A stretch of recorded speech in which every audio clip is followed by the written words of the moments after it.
The first gunshot echoed through Willow Creek like thunder on a clear day, piercing the silence of a town that had almost forgotten the sound. Nora Davis dropped to the ground behind a water trough, her heart pounding against her ribs like a frightened bird in a cage. 10 years in Boston hadn't prepared her for the familiar chaos of frontier violence, but some instincts never fade. "Get down!" a deep voice commanded as a body pressed against hers, shielding her from flying splinters as another bullet struck the wooden trough. Nora's breath caught in her throat. That voice, weathered by time and distance, but unmistakable, belonged to Ethan Ingram, the man who'd left Willow Creek a decade ago with promises that had turned to dust in his absence. "Ethan?" she whispered, unable to turn and face him while bullets still rained down from the direction of the saloon. "Stay here," he ordered, his breath warm against her ear. Then he was gone, darting between buildings with the fluid grace of a mountain lion. 3 more shots cracked the air before silence descended once more upon Willow Creek. The townspeople slowly emerged from wherever they had taken shelter, murmuring among themselves. Nora rose on shaky legs, brushing dust from her traveling dress. She'd arrived on the stagecoach less than an hour ago to settle her late father's affairs, never expecting to encounter Ethan Ingram on her first day back. "Mrs. Henderson," Sheriff Parker called out, hurrying toward the elderly woman who ran the general store.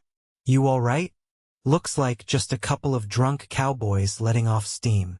"I'm fine, Sheriff," Mrs. Henderson replied, adjusting her spectacles. "But I do believe Miss Davis has returned to us." She gestured toward Nora. The sheriff turned, surprise evident on his weathered face. "Well, I'll be. Nora Davis. You're a sight for sore eyes." Nora managed a small smile. "Hello, Sheriff. It seems Willow Creek hasn't changed much." "Some things never do," a familiar voice remarked from behind her. She turned slowly, finally facing the man who had saved her moments before. Ethan Ingram stood tall, his broad shoulders blocking the afternoon sun. His face was more weathered than she remembered, with fine lines around his eyes and a thin scar running along his jawline. But his eyes, those piercing blue eyes, remained unchanged, still capable of making her forget how to breathe. "And some things change completely," Nora replied, her voice steadier than she felt. A ghost of a smile touched his lips. "Welcome back to Willow Creek." The sheriff looked between them, sensing the weight of unspoken history. "Miss Davis, do you have accommodations for your stay?" "I'll be staying at my father's house," Nora replied, not taking her eyes off Ethan. "I received word of his passing 3 weeks ago." "I was sorry to hear about John," Ethan said softly. "He was a good man." "Yes, he was," Nora agreed, a lump forming in her throat. "I should be going. I need to see what state the house is in." "I've been keeping an eye on it," Ethan said, surprising her. "Making sure no one broke in, fixing what needed fixing." "You didn't have to do that. I promised your father I would." The words hung between them. Promises. Ethan Ingram had made many of those once upon a time. Sheriff Parker cleared his throat. "I'll leave you two to catch up. Miss Davis, if you need anything, you know where to find me." As the sheriff walked away, an awkward silence settled between them. Nora studied Ethan more carefully. He wore the dust of the trail, his clothes well worn but clean. A silver star gleamed on his vest, a deputy's badge. "You're working with Sheriff Parker now?" she asked, gesturing to the badge. Ethan nodded. "Going on 3 years. Hung up my spurs after too many years on the trail." "I never thought I'd see the day when Ethan Ingram settled down." "People change," he said simply. "Let me help you with your luggage." The stagecoach driver probably left it at the station. Nora hesitated, then nodded. "Thank you." They walked side by side down the main street, drawing curious glances from townspeople who remembered when they had been inseparable. Willow Creek, Wyoming Territory, 1878, remained largely as Nora remembered it: dusty, small, but resilient. New buildings had sprung up, and the promise of the railroad had brought fresh faces, but the heart of the town remained unchanged. "How long are you staying?" Ethan asked as they collected her trunks from the station. "I'm not sure," Nora admitted. "I need to settle Father's affairs, decide what to do with the house and land." "You could stay," Ethan suggested, his voice carefully neutral as he lifted her heaviest trunk with ease. Nora gave him a measured look. "I have a life in Boston now, Ethan. A teaching position at a respectable girls' school." "Sounds fitting," he said. "You always did have a way with words and figures." The walk to her father's house, her house now, she supposed, took them past the smithy where Ethan had worked as a young man, learning the trade from her father before the open range called to him. The familiar ring of hammer on metal brought unexpected tears to her eyes. "Nathan Blackwell bought the smithy from your father 5 years back," Ethan explained, following her gaze. "Does good work, though not as fine as John's." The house stood at the edge of town, a modest 2-story structure with a wide porch and shuttered windows. Ethan had been true to his word. It looked well maintained, with fresh paint on the porch rails and new glass in the windows that had been cracked when she left. "I aired it out yesterday," Ethan said as he set her trunk down and produced a key from his pocket. "Mrs. Henderson brought over some supplies this morning when we heard the stagecoach was bringing passengers." Nora took the key, their fingers brushing briefly. "Thank you, Ethan. That was thoughtful. It was the least I could do." He hesitated, then added, "Your father kept every letter you sent. They're in his desk in the study." The mention of her father's correspondence made her throat tighten again. Did he suffer? At the end, Ethan shook his head. It was quick. His heart, the doctor said, found him in his chair by the fire, peaceful-like. She nodded, grateful for small mercies. "And you were here? When it happened?" "I was," Ethan confirmed. "Had dinner with him the night before." He was in good spirits, talking about the new colt that had been born at the Webster place. Nora turned the key in the lock, pushing open the door to the house she had grown up in. The familiar scent of pine soap and leather washed over her, along with the faintest hint of her father's pipe tobacco. Memories flooded back: her mother teaching her to bake bread in the kitchen, her father showing her how to shape metal in the forge, and later, stolen moments with Ethan when they thought no one was watching. "Would you like me to bring your trunks inside?" Ethan asked from the doorway, respectfully not entering without invitation. "Please," Nora said, moving aside to let him pass. As Ethan carried her belongings inside, Nora wandered through the house, trailing her fingers over familiar surfaces. Everything was as she remembered, yet subtly different. Her father's chair by the fireplace, the bookshelf filled with volumes on metallurgy and her mother's collection of poetry, the dining table where they had shared countless meals. "Your room is as you left it," Ethan said quietly as he set the last trunk down in the hallway. John couldn't bring himself to change anything. Nora turned to face him, suddenly overwhelmed by the reality of her return. "Why did you stay, Ethan? After all these years?" He met her gaze steadily. "Some chains can't be broken, Nora, no matter how far you ride." Before she could respond, he tipped his hat. "I should let you get settled. I'm sure it's been a long journey." "Ethan," she called as he reached the door. "Thank you for looking after him, for everything." He nodded once, then stepped out into the fading afternoon light, leaving Nora alone with ghosts and memories. The next morning dawned clear and crisp, with the promise of spring in the air. Nora rose early, a habit from her teaching days that she couldn't shake. She dressed in a simple blue skirt and white blouse, forgoing the restrictive corsets and elaborate bustles that had become fashionable in Boston. Here in Willow Creek, practicality trumped fashion. After a simple breakfast of bread and preserves left by Mrs. Henderson, Nora made her way to her father's study. The small room was lined with books and papers, a testament to John Davis's curious mind. Unlike most blacksmiths, he had been an educated man, having studied engineering before the lure of the frontier drew him west. The desk drawer contained, as Ethan had said, a stack of letters tied with twine, all the correspondence she had sent over the years. Beneath them lay a leather-bound journal she recognized as her father's, and a sealed envelope with her name written in his steady hand. With trembling fingers, Nora broke the seal and unfolded the letter within. "My dearest Nora, if you are reading this, then I have gone to join your mother in whatever lies beyond. Do not grieve overmuch for me. I have lived a full life, rich in purpose and love, if not in material wealth. The house and smithy are yours to do with as you see fit. I have left instructions with Mr. Wilson at the bank regarding my modest savings. There is one matter I must address before I go.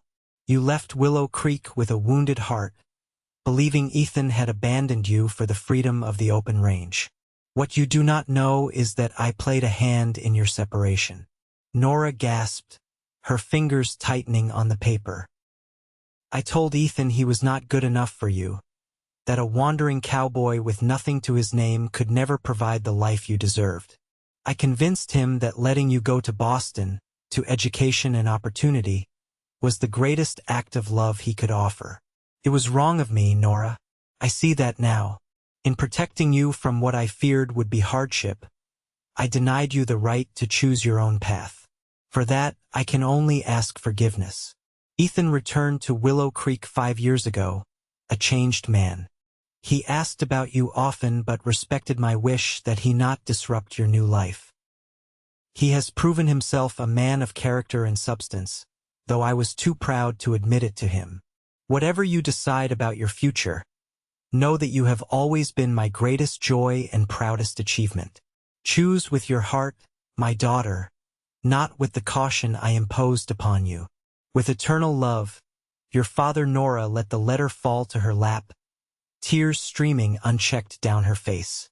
All these years, she had believed Ethan had chosen adventure over their love, had forgotten his promise to return for her once he'd made his fortune. The betrayal she had nursed, the wall she had built around her heart, all based on her father's well-intentioned deception. A knock at the front door pulled her from her thoughts.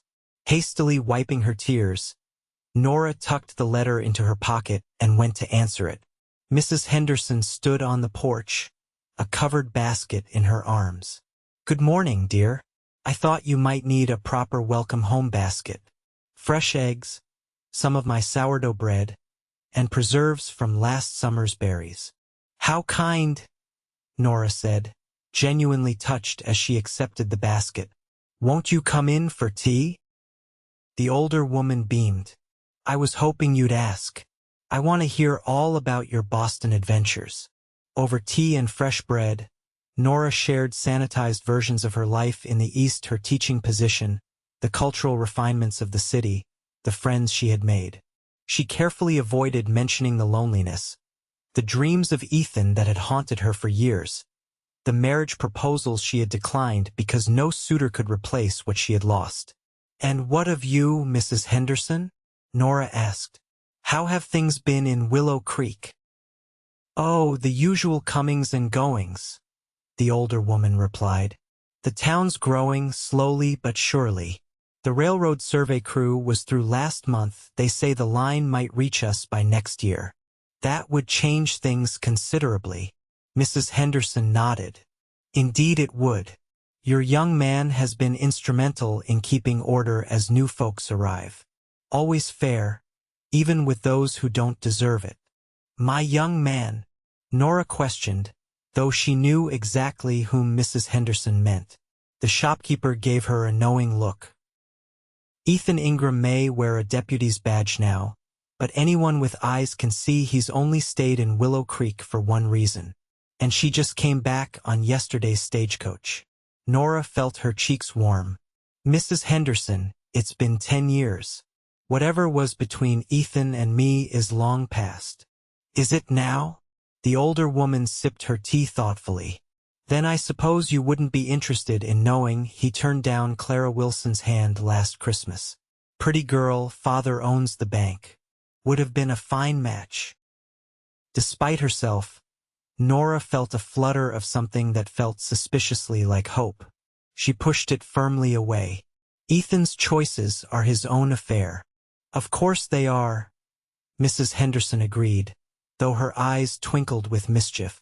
Just as it's your own affair that you've never married, despite being the prettiest, smartest girl to come out of Willow Creek. Before Nora could formulate a response, another knock sounded at the door. Mrs. Henderson rose. That'll be my cue to leave. Stop by the store when you have a chance, dear. I keep a better stock these days, even get fabrics from back east twice a year. Nora opened the door to find Ethan standing on the porch, hat in hand. He wore his deputy's badge and a clean blue shirt that matched his eyes almost perfectly. Morning, Nora, he said. Mrs. Henderson, he added with a respectful nod as the older woman slipped past him. You two have a lovely chat, Mrs. Henderson called over her shoulder. Don't mind me. When she had gone, an awkward silence fell between them. Was there something you needed, deputy? Nora asked more formally than she had intended. Ethan cleared his throat. Sheriff asked me to check on you. Make sure you're settling in all right. As you can see, I'm fine, Nora replied, gesturing to the tidy house behind her. Good, that's good. Ethan shifted his weight, uncharacteristically hesitant. There's also the matter of your father's horse and wagon. They're still at the livery. Nathan's been caring for them, but they're rightfully yours now. I see. Nora hadn't considered the practical aspects of her inheritance. I suppose I should see to them, though I'm not sure what I'll do with a horse in Boston. Ethan's expression tightened almost imperceptibly. So you're definitely returning east? That was my plan, Nora said, though her father's letter had unsettled her certainty. Well, no rush to decide, Ethan said, replacing his hat. I can take you to the livery whenever you're ready. And to the bank, Mr. Wilson's expecting you. Thank you. Perhaps tomorrow. Tomorrow it is. He tipped his hat and turned to go, then paused. Nora? Yes. It's good to see you again. Really good. Before she could respond, he was striding away, his long legs carrying him quickly down the street. Nora watched until he disappeared around the corner, a complicated knot of emotions tightening in her chest. The rest of the day passed in a blur of unpacking and organizing. Nora discovered that her father had indeed preserved her room exactly as she had left it, right down to the pressed wildflowers Ethan had given her on their last picnic together. The sight of them, carefully preserved between the pages of a book of poetry, brought fresh tears to her eyes. That evening, as twilight painted the western sky in shades of gold and purple, Nora sat on the porch swing, her father's letter in her hand. She had read it a dozen times, each reading revealing new layers of understanding. Her father had loved her, had wanted to protect her, but in doing so, he had altered the course of her life and Ethan's irrevocably. Or had he? If Ethan had truly loved her, would he have accepted her father's interference so easily? Why hadn't he written to her, at least to explain? And why had he waited 5 years after returning to Willow Creek to send word of his presence? The sound of approaching footsteps drew her from her reverie. Ethan emerged from the gathering darkness, his expression unreadable in the dim light. Evening, he said, stopping at the bottom of the porch steps. I was passing by, saw you sitting out here alone.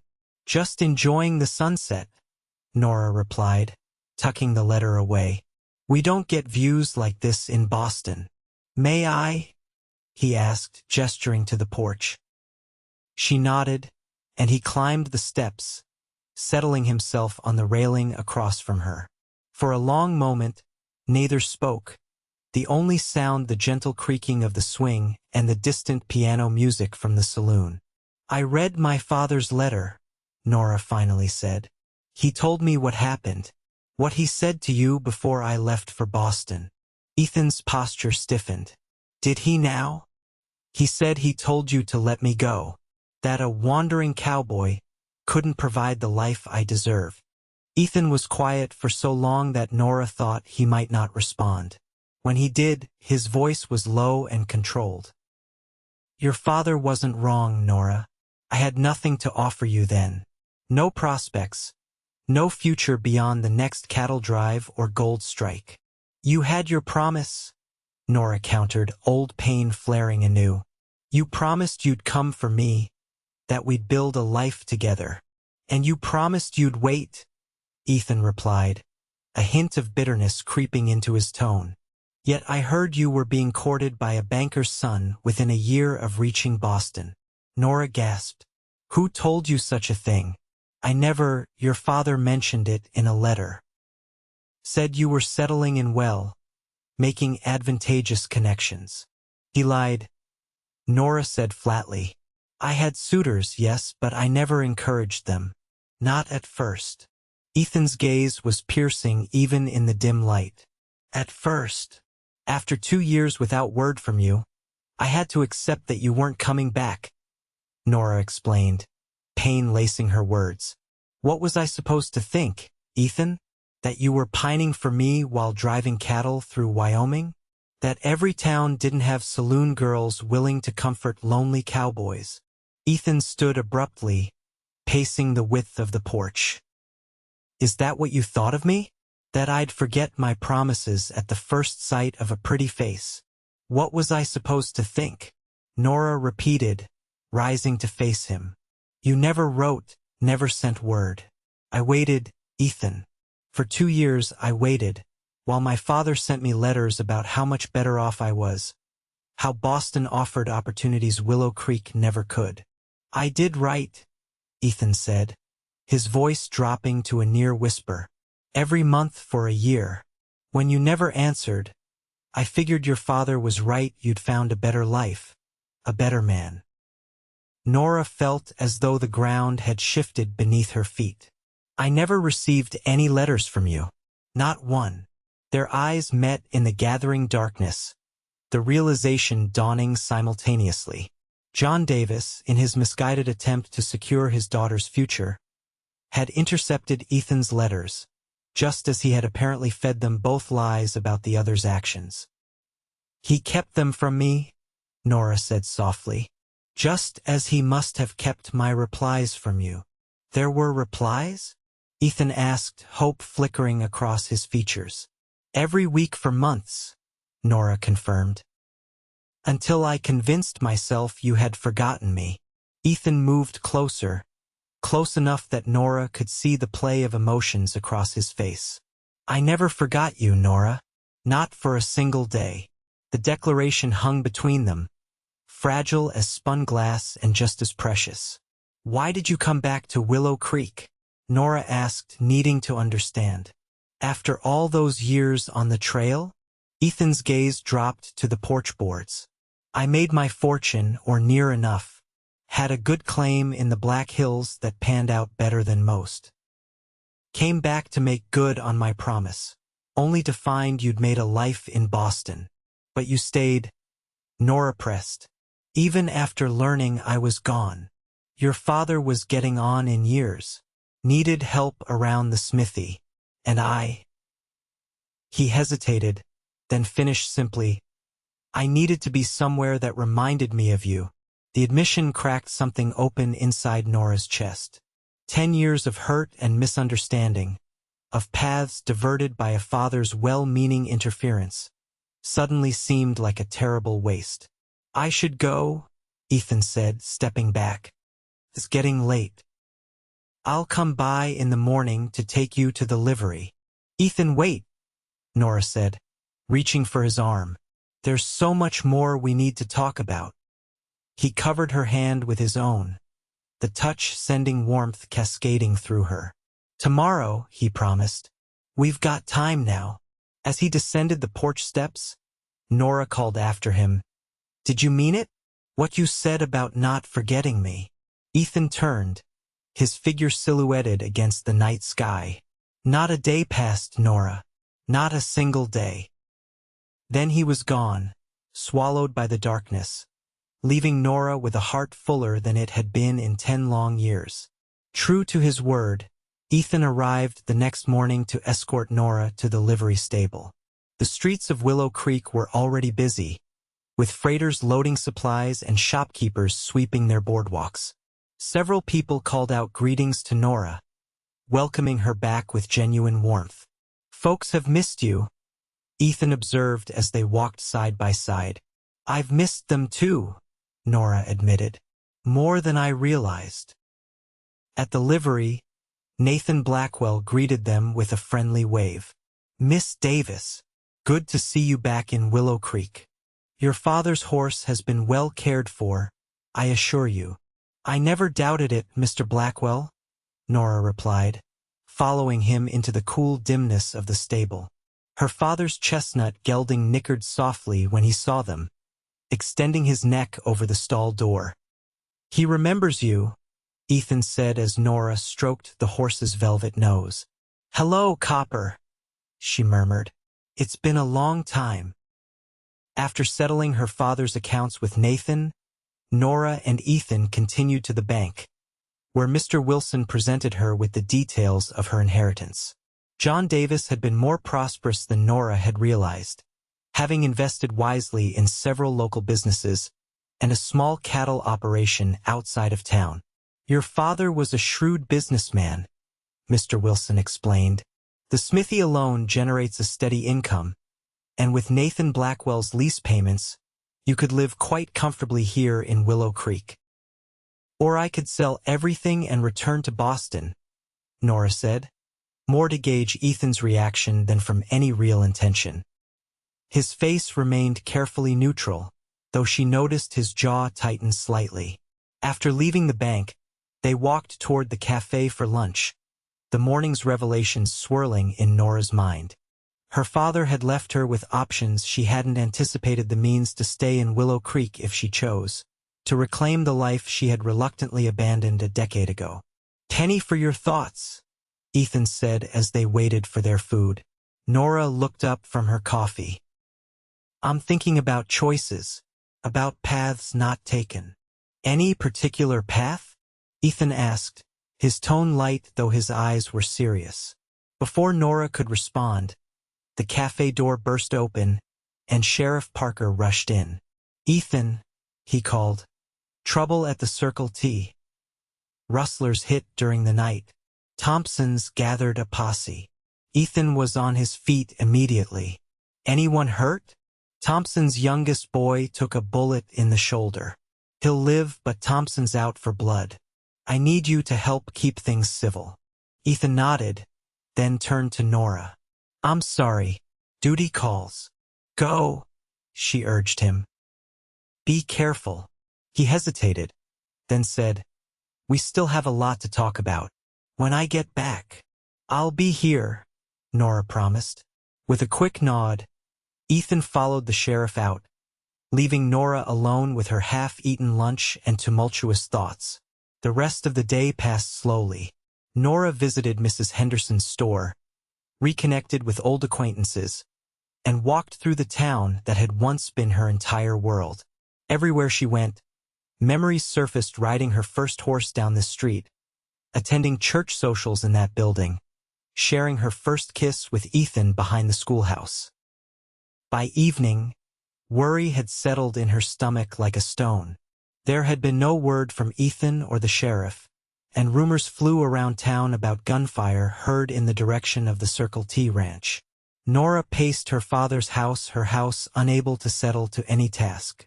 A knock at the door startled her from her anxious reverie. She rushed to answer it, hoping to find Ethan. Instead, a young deputy she didn't recognize stood on her porch. "Miss Davis?" he asked, nervously twisting his hat in his hands. "Yes," Nora replied, her heart suddenly hammering against her ribs. "What is it? Has something happened?" "This Deputy Ingram, madam. There was trouble with the rustlers. He's been shot." The world seemed to tilt beneath Nora's feet. "Is he—" She couldn't bring herself to finish the question. "He's alive," the young deputy hastened to assure her. "Doc Jenkins is with him now at the sheriff's office. Sheriff Parker asked me to fetch you. Said Deputy Ingram's been asking for you." Relief flooded through her, followed immediately by fresh fear. "I'll come right away." She grabbed a shawl and hurried after the deputy, her mind racing with terrible possibilities. After all these years, after everything they had lost and might have found again, would fate be so cruel as to snatch Ethan away now? The sheriff's office was brightly lit, and several concerned townspeople milled about outside. Sheriff Parker met Nora at the door, his weathered face grave. "He's in the back room," he told her. "Doc's patched him up, but he lost a fair amount of blood. Bullet went clean through his shoulder. Missed anything vital." "May I see him?" Nora asked, struggling to keep her voice steady. The sheriff nodded. "He's been asking for you since we brought him in." Stubborn as always, Nora followed him to a small room at the rear of the office. Ethan lay on a narrow cot, his face pale against the pillow. His shirt had been removed, and white bandages encircled his left shoulder and chest. His eyes were closed, his breathing shallow but regular. "Ethan?" she said softly, moving to his side. His eyes flickered open, focusing slowly on her face. A faint smile touched his lips. "Nora, you came." "Of course I came," she replied, taking his hand in hers. It felt cold, and she chafed it gently between her own. "What happened?" "Rustlers didn't take kindly to being followed," he said, his voice weak but steady. "Got careless. Shouldn't have happened." "Hush," Nora soothed. "Save your strength." Doc Jenkins entered, a cup of something steaming in his hand. "He needs to drink this," he told Nora. "It'll help with the pain and let him rest." Nora helped raise Ethan's head so he could drink the bitter-smelling concoction. When he had drained the cup, she gently lowered him back to the pillow. "Don't leave," Ethan murmured, his eyes already growing heavy from the medicine. "I won't," Nora promised, pulling a chair close to his bedside. "I'll be right here." As Ethan drifted into sleep, Sheriff Parker approached Nora. "He saved my life out there," he said quietly. "Pushed me out of the way when one of the rustlers drew down on me. Took the bullet meant for me." "That sounds like Ethan," Nora replied, her eyes never leaving the wounded man's face. "He's a good man," the sheriff continued. "One of the best I've known. Whatever was between you two in the past is between us." Nora finished for him, though not unkindly. Sheriff Parker nodded. "Fair enough. I'll leave you with him. Send word if there's any change." Through the night, Nora maintained her vigil. Ethan slept fitfully, occasionally murmuring in his dreams. Once, he called her name with such longing that tears sprang to her eyes. She wiped them away with the back of her hand, determined to be strong for him. As dawn broke, Ethan's fever rose. Doc Jenkins returned, checking the wound and applying fresh bandages. "Infection set in," he told Nora grimly. "Not unexpected with a gunshot, but we'll need to watch him carefully." For 3 days, Ethan battled the fever while Nora rarely left his side. She bathed his forehead with cool water, coaxed him to drink broth when he was lucid enough, and whispered encouragement when the pain made him restless. The townspeople brought food and offers of help, many sitting with Nora for hours so she could rest. On the 3rd night, as a spring storm lashed against the windows, Ethan's fever finally broke. Nora, dozing in her chair beside him, woke to find him watching her, his eyes clear for the first time in days. "You're still here," he said, his voice rough from disuse. "I promised, didn't I?" Nora replied, blinking back tears of relief. Ethan reached for her hand, his grip stronger than she expected. I heard you, you know. All those things you said when you thought I couldn't hear. Nora felt heat rush to her cheeks. In her desperation, believing he might not survive, she had confessed everything: her enduring love, her regrets, her hope for a second chance. I meant every word, she said, meeting his gaze steadily. Ethan's eyes softened. Come here, he said, gently tugging her hand. Nora moved from the chair to perch carefully on the edge of the cot. With visible effort, Ethan raised himself slightly. I've waited 10 years to do this properly, he said, and before Nora could question his meaning, he had drawn her down for a kiss. His lips were chapped from fever, and he tasted faintly of the medicinal tea Doc Jenkins had prescribed, but none of that mattered. The kiss was gentle, almost reverent, yet it held all the passion and longing of their decade apart. When they finally parted, Ethan's expression was more peaceful than Nora had seen it since her return. I should have done that the moment you stepped off the stagecoach, he murmured. Better late than never, Nora replied, her heart so full she feared it might burst. 2 weeks later, Ethan was well enough to leave the sheriff's office for his own small house on the edge of town. Nora had made arrangements for him to recover at her father's more spacious home, but Ethan had refused. People talk enough about us already, he had explained. I won't have your reputation compromised. My reputation? Nora had laughed. Ethan, I'm nearly 30 years old. I think we're beyond such concerns. Maybe in Boston, he had replied stubbornly. But Willow Creek has a long memory and a shorter list of acceptable behaviors. So Nora had compromised, visiting Ethan daily to change his bandages and bring him home cooked meals, always with the curtains open and often with Mrs. Henderson or another neighbor present as an impromptu chaperone. It was during one such visit, as summer heat settled over the town, that Ethan finally broached the subject they had been dancing around for weeks. Have you decided what you'll do? He asked as they sat on his small porch, watching the sunset paint the western sky. About staying or going back east? Nora hesitated. She had sent a letter to the headmistress of her school in Boston, explaining the situation and requesting an extended leave of absence. The reply had come yesterday, sympathetic but firm. Her position could not be held indefinitely. A decision was required. I've been offered my teaching position for the fall term, she said carefully, watching Ethan's reaction. If I choose to return. His face revealed nothing, though she noticed his hand tighten slightly on the arm of his chair. And have you chosen? Nora took a deep breath. That depends. On what? On whether there's a reason for me to stay in Willow Creek. Ethan turned to face her fully, his blue eyes intense in the fading light. What kind of reason would be sufficient, Nora? The inheritance? The property? The people who've missed you these 10 years? Those are all considerations, Nora acknowledged. But they're not the deciding factor. Then what is? You, she said simply. Whether there's still a chance for us, after everything. Ethan was silent for so long that Nora began to fear she had misread everything: the tenderness in his care for her father, his vigilance during her absence, the emotion behind his kiss when he was recovering.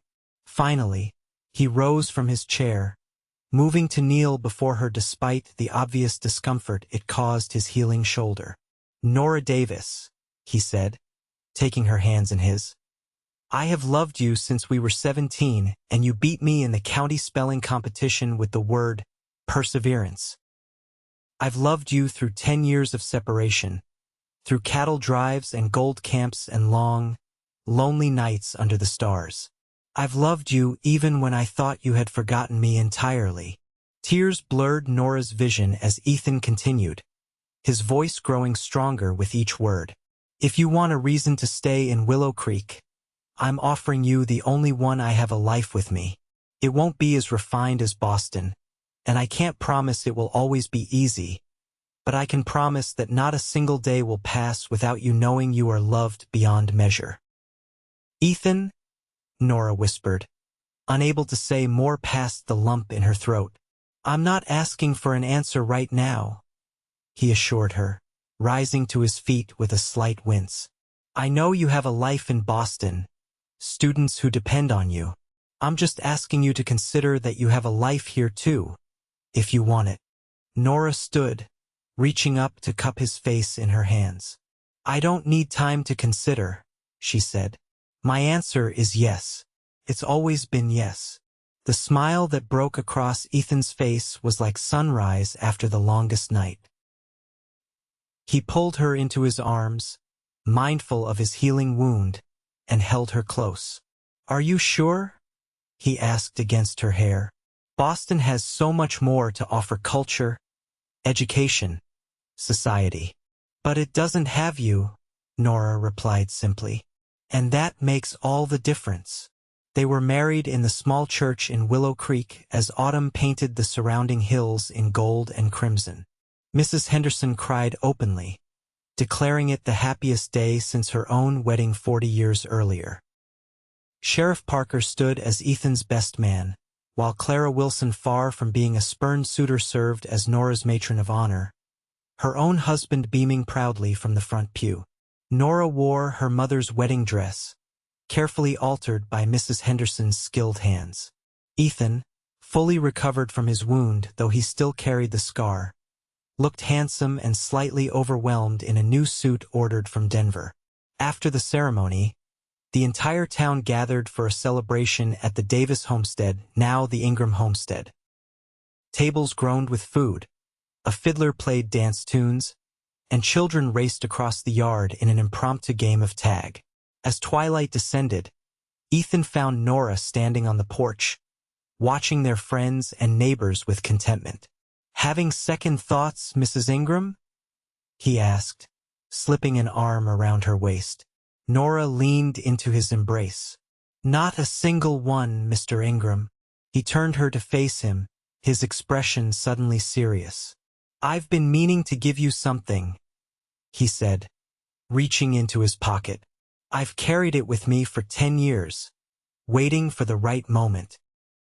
In his palm lay a delicate gold locket, etched with intertwined vines. "It's not fancy," he said apologetically, "but it was my mother's. I've kept it safe, hoping someday I might have the chance to give it to you." Tears pricked at Nora's eyes as she recognized the significance of the gesture. Ethan had lost his parents young, had few mementos of them. That he had preserved this precious keepsake through years of hard traveling, always intending it for her, spoke volumes about his enduring love. "It's beautiful," she whispered as he fastened it around her neck. "I'll treasure it always." As darkness fell, the newlyweds stood on the porch of their home, bidding farewell to the last of their guests. When they were finally alone, Ethan drew Nora into his arms, his eyes reflecting the starlight above. "After 10 long years away," he murmured, holding her close, "I can finally tell you what I've known all along. Not a day passed without you, Nora. Not a single day without loving you. And not a day more will," Nora promised, sealing her vow with a kiss as the Wyoming night enfolded them in its peaceful embrace.